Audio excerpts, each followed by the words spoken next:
Hey, RetconRaider here, and welcome back to Warhammer 40k Rogue Trader. As today, we found our way back to Dargonis, relatively quick and painless trip.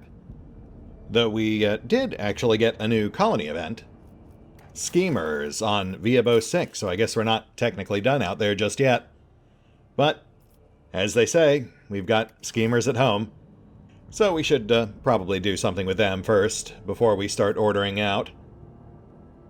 That said, let's go see how long it takes our glorious return to become a trial by firefight, shall we? I mean, again, I feel like it's pretty obvious where this is all going. Inscribia is not nearly as subtle as she seems to think she is.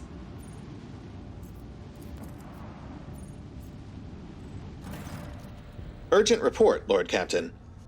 The barges carrying the tithe have been seized and are heading off in an unknown direction. Multiple sources are voxing the flagship at once. I detect the signatures of several noble houses and the administratum.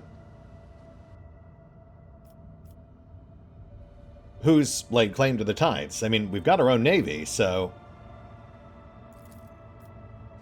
We are getting reports of it being an order of the Adeptus Administratum. We have received several official forms to the effect that Dargonis' orbit is currently deemed unsafe for tithe storage due to an unspecified threat that has sprung up on the world in your absence. I see. And, the nobles, what exactly are they trying to contact us about? The box is silent for several minutes. The messages have no discernible structure or cause. Professions of loyalty, audience requests, even pleas for leniency. One thing is clear, Lord Captain. Something has agitated the upper echelons of the nobility. In other words, they are scared. Right. And the Administratum. What do they want? You are requested to come to the Palace of Justice in person. The Prefect speaks of a terrible heresy that is threatening the Von Valancius Protectorate. While you were away, steps were taken to prevent the spread of the corruption. However, your presence is required to make the final decision. Prefect Voltour will meet you in person for a confidential conversation. Yeah, I'm sure she will. Solo, any thoughts on what's happening here? The box is silent for a while. It appears you have no choice if you want to help your subjects. Although I don't like what is going on, I would advise you to go to the palace. If nothing else, to find out what you can do to protect your people. True enough. Can't just avoid Dargonis forever. Bigness, prepare my shuttle. We're headed down. Keep the guns ready, though. As you will, Lord Captain. And down we go. Time for Inscribia to make her desperation move, no doubt. Does feel like it's about that time.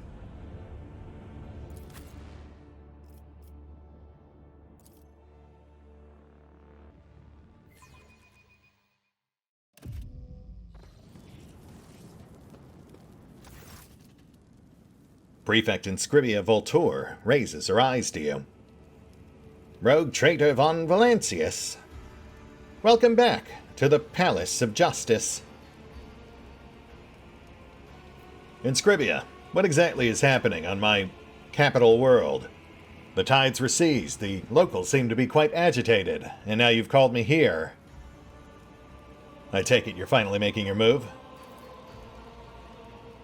That is why you're here, is it not? To learn why the world is distressed. Why the air is charged with vox transmissions. Any administrator worth their station would be concerned. Disruptions to established processes always lead to... well, no matter. The prefect peers at your face. Her voice sounds strange. Deeper, calmer, less cantankerous than usual. Have you ever pondered the nature of heresy, von Valancius? Perhaps to your mind, heresy is merely limited to Xenos, Warpspawn, and Insurgents. But there are other heresies whose existence is far more easily forgotten. Those of negligence, of avarice, of confusion and disorder. Yeah, I am aware, and I'm reminded of that every time we interact. But I assume you're not talking about yourself. I think we're past the point of playing games, Voltor. Speak plainly. Rogue Trader Valen von Valancius. In accordance with the amendment to Decree 6498/DF, issued by the Adeptus Administratum and the Adeptus Arbitus, you stand accused of countless heresies that threaten the sacred tithe and the well-being of the Protectorate. All related statements have been formulated and evidence of your crimes registered. The proceedings will commence as soon as you and your accomplices present yourselves as the accused. The prefect looks at you with the eyes of a snake. A trial awaits you, Valen. Oh, Strox, buddy. I was really hoping you weren't in on this, but c'est la vie. I suppose deposing you will at least clear the way for Solomorn to potentially take your place. Well, I've got to hand it to you, too. I was expecting some grand gesture, but bold of you to assume that either of you are in a position to stand in judgment of one of his anointed. And on my own planet, too. I'd act surprised, but your scheming has never been particularly subtle. Sargona, Thasra, now Lethus, all leading to this very moment. The prefect, who was about to turn away, stops and glances back at you with a fatigued look. What? Oh, sure. I was suspicious after Sargona, but Thasra made it obvious. You are far too intent on deliberately misinterpreting the events to shed as negative a light on me as possible. I certainly hope that's not the basis for the charges you're hoping to bring against me. All I did was provide a summary of the results of your expedition, a summary stripped of dubious attributes, such as declarations of good intentions and de-emphasized consequences. Of course. And I'm sure the interest you showed in the coordinates of Lethus, the mercenaries you hired to follow me, they're dead, by the way. That was all just professional acumen as well? No ulterior motives, no interest in, say, getting your hands on the tithes that I note you commandeered the second I returned?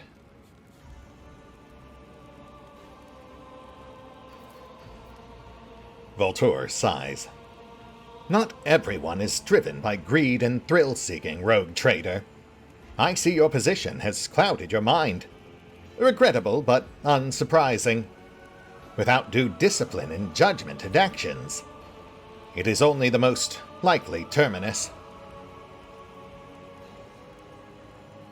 Voltor, this is just sad. Have some pride.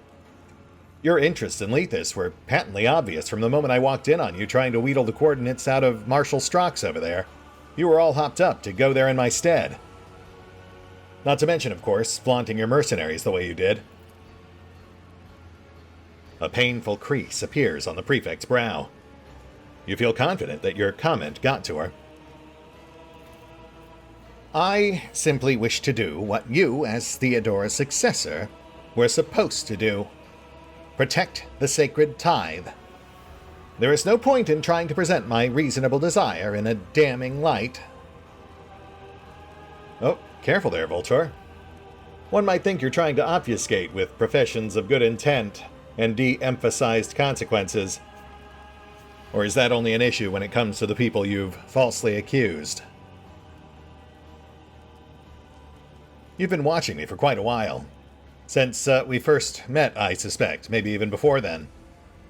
How did it feel, knowing that someone like me was able to rise to such a lofty position of power, beyond even that which you could ever possibly hope to achieve?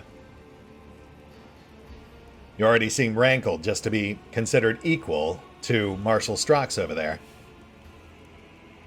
Having to answer to someone like me must drive you completely mad. Your taunt hits its mark.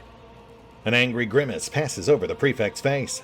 She immediately recomposes herself, but it's too late. You saw how much your words have offended her, and she knows that you caught her reaction.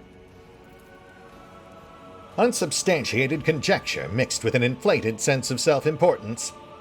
I am honored to do my duty, wherever his will commands me to be.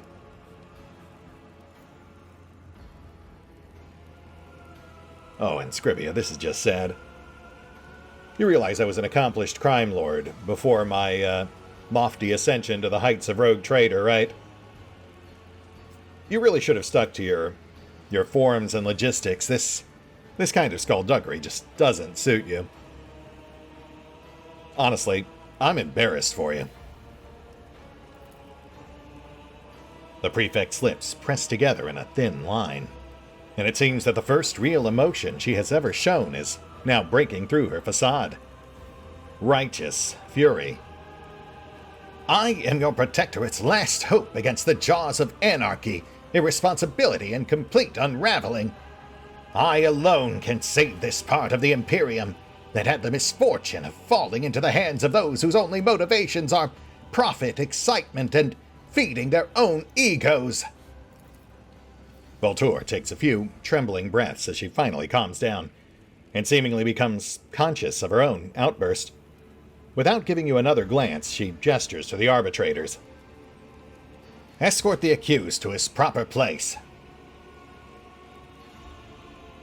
And obviously we're not going to try to fight our way out. I mean, aside from the fact that the odds simply aren't in our favor, I feel like we can pretty handily talk our way out of this. Very well. If you want to play this farce out to its conclusion, I'll play along. Just don't be shocked at how it all ends. The prefect gives a dispassionate nod to the arbitrators behind you and turns away.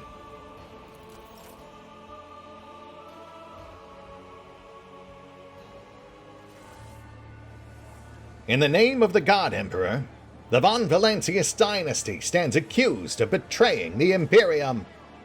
To the murmur of all, the prefect picks up a scroll bearing administratum seals. The trial is public so that all may see the rogue trader's heresies, and know that status and power are no shield against righteous punishment. Marshal Strox, you have the floor. State the list of crimes against the Lex Imperialis that will be examined here today. With practiced skill, Strox's voice reverberates throughout the hall.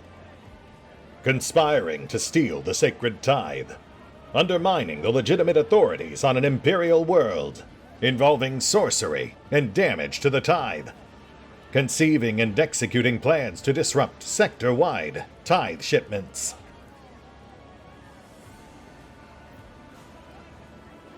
Abelard, respond. Barely containing his seething rage, Abelard thunders. Valen von Valancius, bearer of the sacred warrant, the God Emperor's anointed and sovereign of this protectorate, denies these false accusations.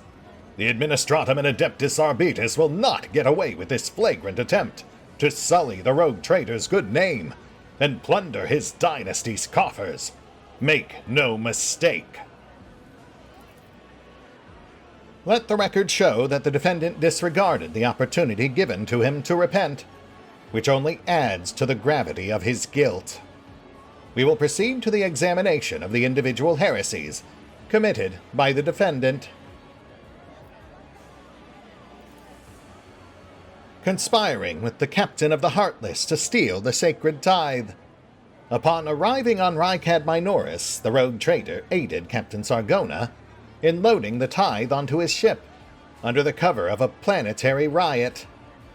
Valen von Valancius later eliminated his accomplice using Adeptus Arbitus forces, led by Proctor Anthar. The Proctor attempted to appease the rogue trader's greed by offering the frigate, known as the Heartless, in exchange for the safety of the tithe. You know, I actually did kind of forget that Sargona specifically mentioned he was working with someone we'd never believe. But at this point, it's probably pretty safe to say it was Voltura over there. He thinks she's doing a bit of projecting with this particular accusation.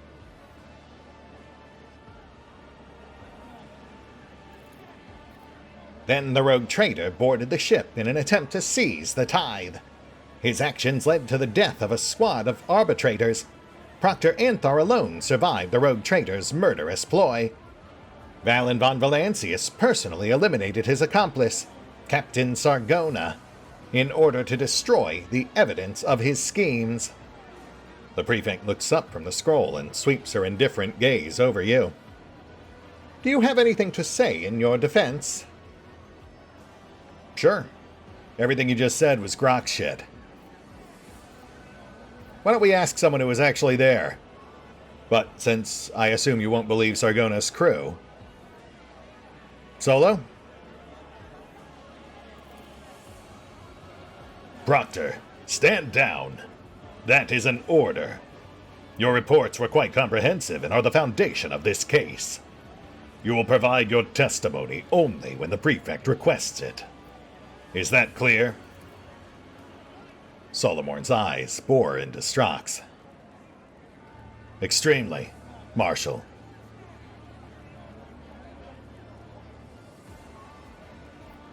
Well, I mean, if you won't let Solo point out the obvious, then perhaps you can see it yourself, Marshal Strock's.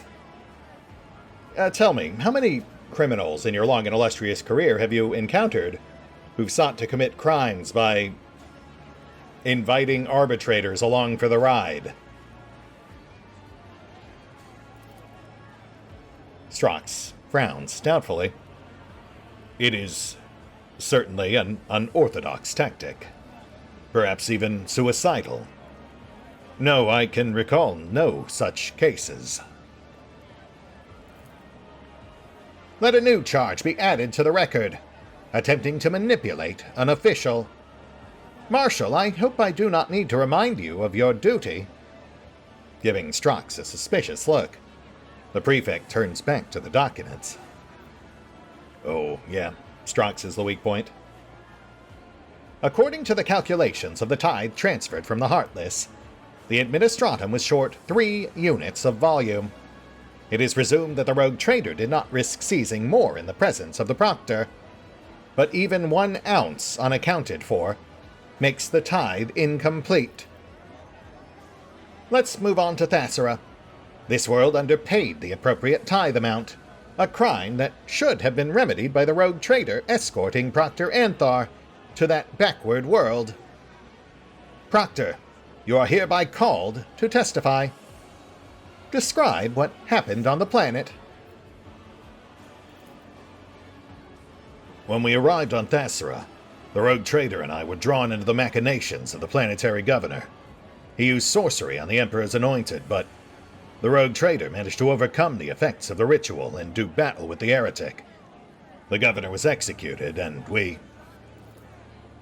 A lie uttered in the Palace of Justice is a serious offense, Proctor. Glato, retrieve recording. Thasara 84/Alpha.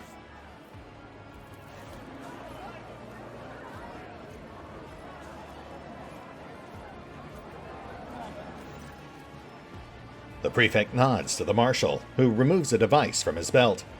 The press of a button, and Glato responds with a sharp, metallic clang. The cybermastiff's paws carry him to Strock's. The cybermastiff's entire body begins to tremble, his feet clawing up tiny sparks, and then he projects a pict recording from his eyes onto the floor. The footage depicts a scene from Glados' viewpoint. The quality is terrible, but you can make out the hall where the sculptor is conducting the sinister ritual. You see Maeve interfere with the ritual, and the beam of warp energy connecting the two of you. You hear Solomorn's command. The scene changes, and you see Maeve, or rather, yourself in Maeve's body, wandering through the streets of Thasera. The next clip brings you back to the hall where Solomorn is firing on the altar. The events in the recording are echoed by a dragging pain in your muscles and a fog in your head. Pain flits across Solomorn's granite face as he looks at his dog. You have used us as a tool against the rogue trader from the beginning. Such tricks and schemes are unworthy of the Arbitus. As we can observe, Proctor Anthar destroyed the heretical altar, and then a fight ensued in which the Psyker died.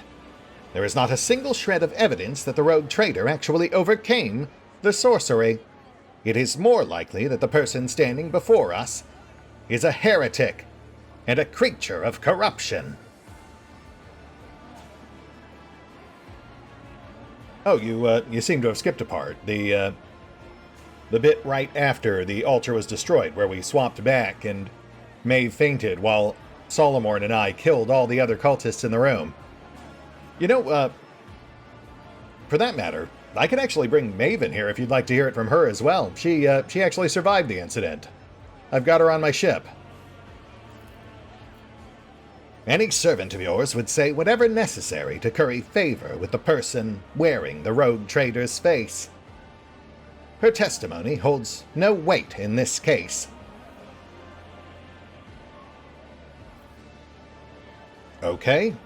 Well, did you miss the part where she fainted and I killed all the cultists in the room? I mean, look, Maeve is great at whipping up a cup of recaf, but do you really think she would be capable of slaughtering an entire gaggle of cultists? Or that I would pass out so easily? You know, I was tortured by Inquisitors once. Dissected by Drukhari, too. And yet here I stand. Strax huffs a laugh. You seem to be offended by the insinuation that you're prone to fainting spells. Well, it is quite strange. Marshal. The old woman stares at the arbitrator without blinking, as if hypnotizing him. Finally, convinced that the Marshal's conversation with you is over before it even begins, she returns to her papers. The prefect leafs through a few pages in a folder. The court also takes note of the pernicious effects of the rogue trader's handling of the Emperor's servants entrusted to his authority. Since arriving from Thasera, the rogue trader has done his duty by passing judgment on several subjects within the walls of this hallowed hall. The prefect picks up a sheet of notes and wrinkles her nose. Connivance at the doleful host's fanaticism and the loss of a valuable astropath resulted in the appointment of a new choirmaster. That same day, he lost several messages of utmost importance, thus sparking a war between two Coronis Expanse worlds. As of now, one of those worlds has been completely destroyed, and the other deemed uninhabitable. Inscribia picks up a scroll that carries the Ecclesiarchy seals. Allow me to read out the decision of the honored representatives of the St. Drusus mission. We brand the one who dared to subject Anvilis, a holy votary of the faith, to horrible torture, a heretic, and an associate to evil of every kind. At the moment, the Cardinal's mental state is cause for concern. Not only has he developed a fondness for bloody rites and repulsive forms of self-flagellation, but he has also, on several occasions, injured members of his congregation who were trying to make donations to him. Lord Mollis, deemed to be alive, committed a transgression of soft-heartedness in running his family enterprise. He released all his convicted workers and terminated the contracts with his primary suppliers, citing their moral qualities. His actions resulted in 12 kilotons of undelivered food rations across several recipients.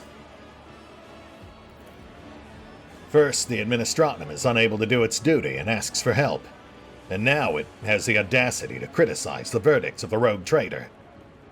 Prefect, your accusations do not merely cast aspersions on the competence of the administratum.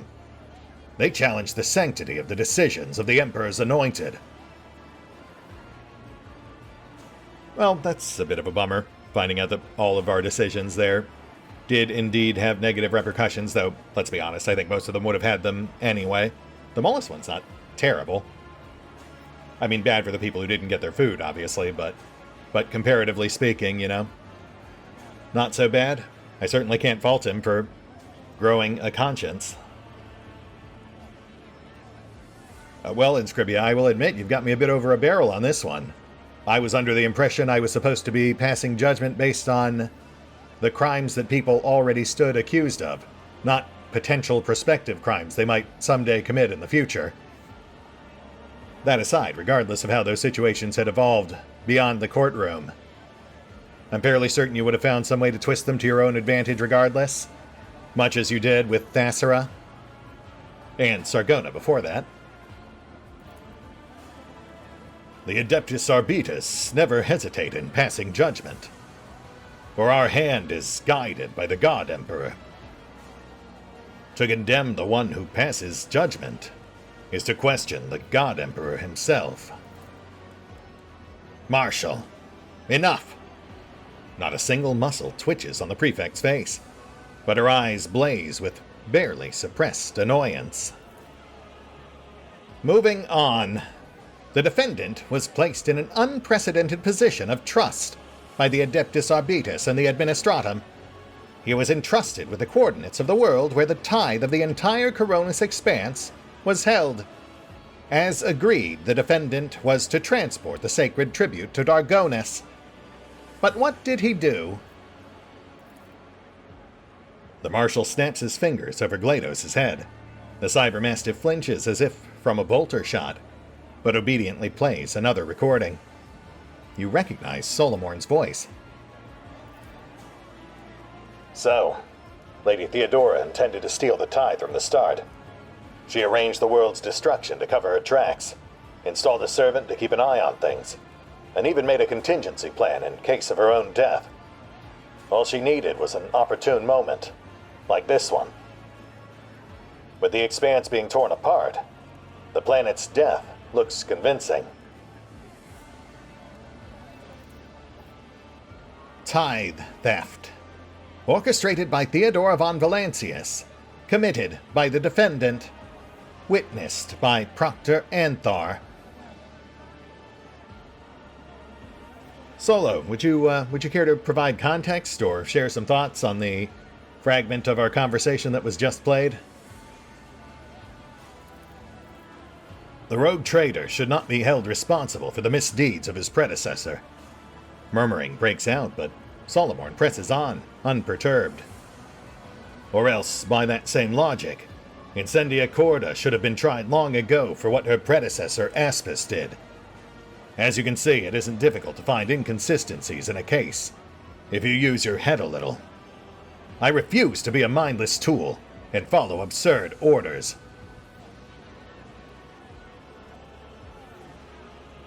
And given that they clearly have recordings of everything we've said in Glados' presence.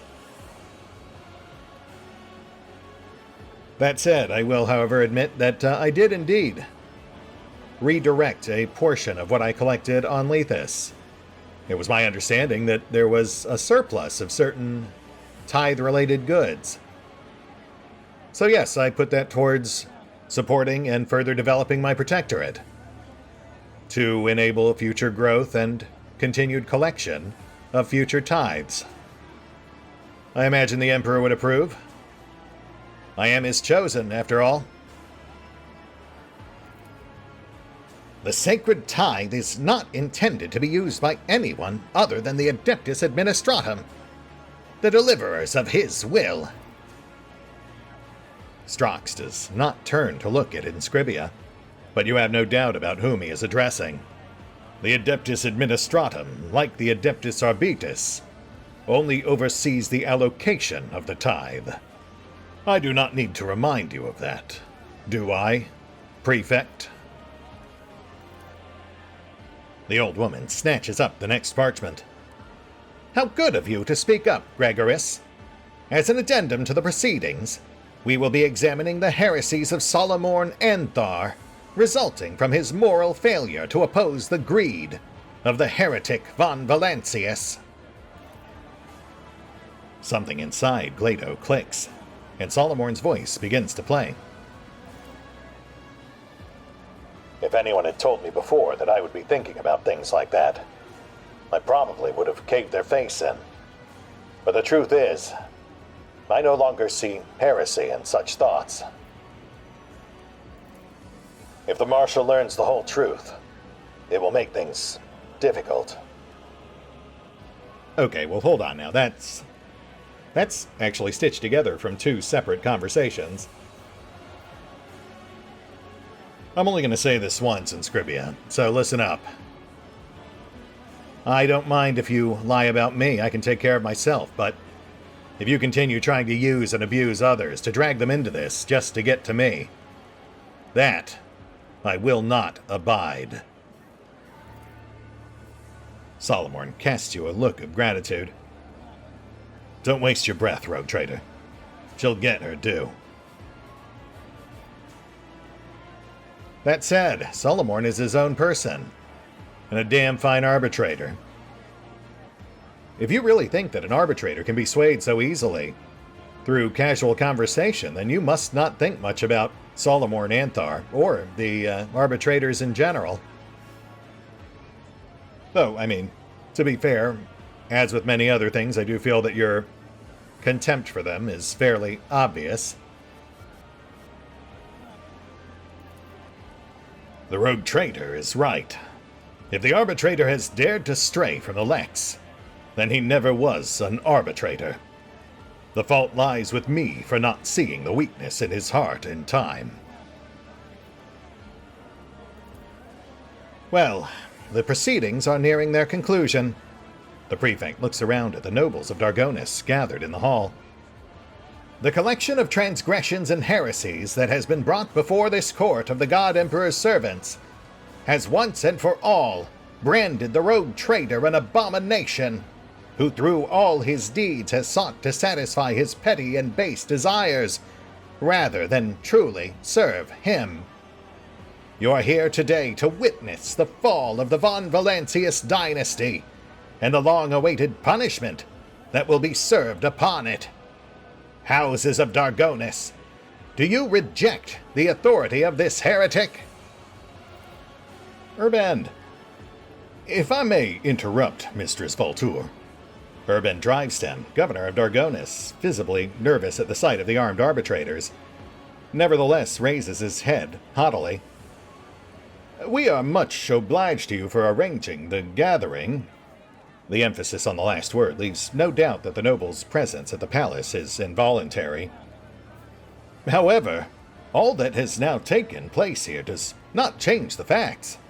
House von Valancius holds the warrant of trade.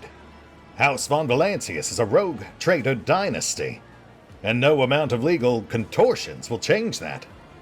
House Drivestem is loyal to the rogue trader.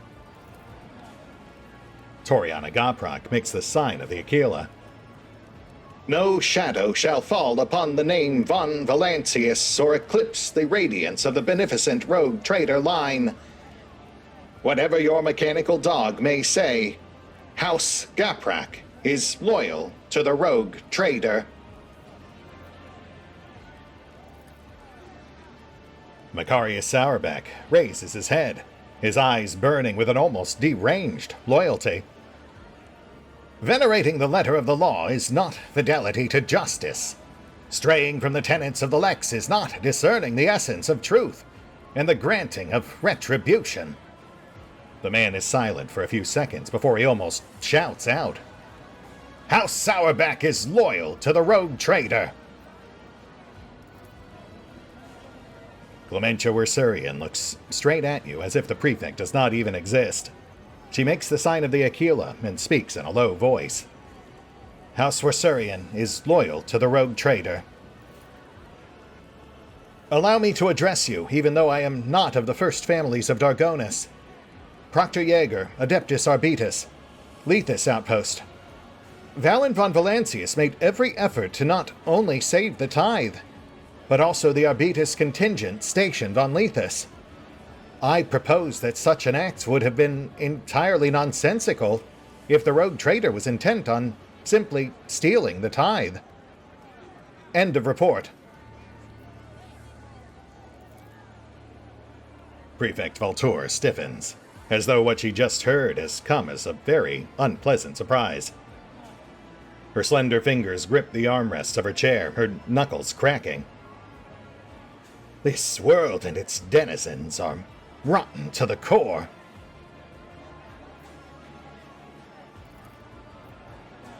The prefect draws herself up straight with such force that you hear the arduous grinding of her implants. Her voice is cold and slightly tremulous. Decree GC 781/89, Supplement 982. For tithe theft, participation in foul sorcery, and other crimes against the Imperium, Valen von Valancius is sentenced to death. The property of the dynasty is hereby confiscated and placed under the oversight of the Adeptus Administratum. Any last words, convict?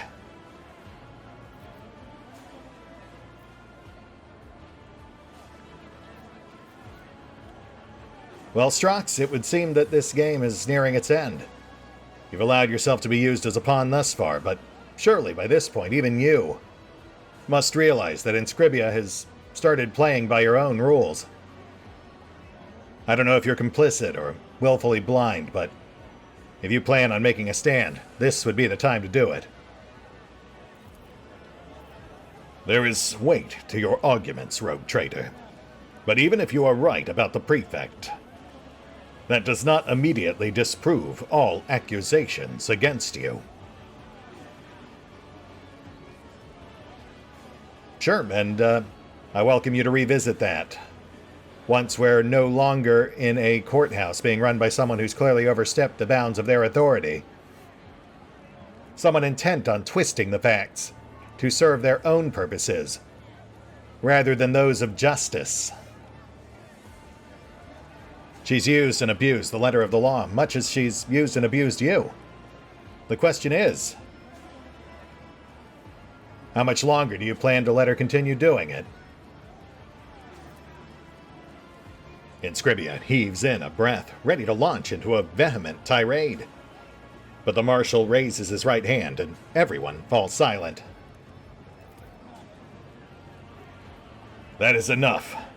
Voltour, I trusted you, and I failed to notice when your wise counsel turned into instructions and orders. When my every action became subject to your avaricious schemes rather than the Lex. But now I see things with perfect clarity. The way you try to manipulate the truth to achieve your ends. Clenching his fist, Strox thunders.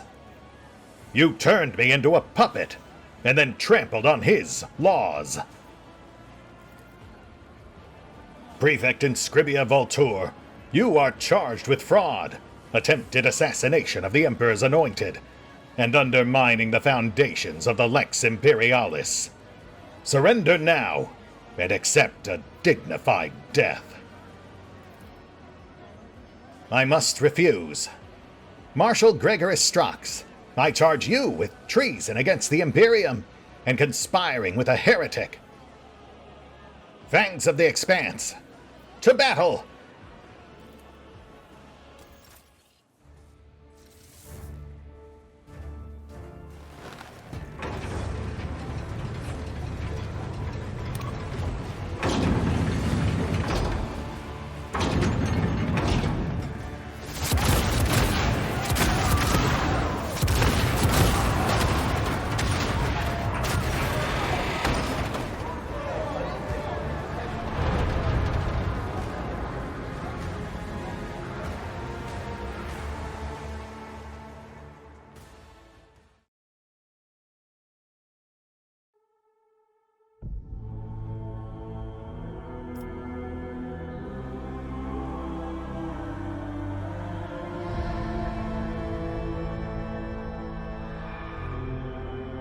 Oh, and special thanks to the Raiders, the fine folks who help make these videos possible.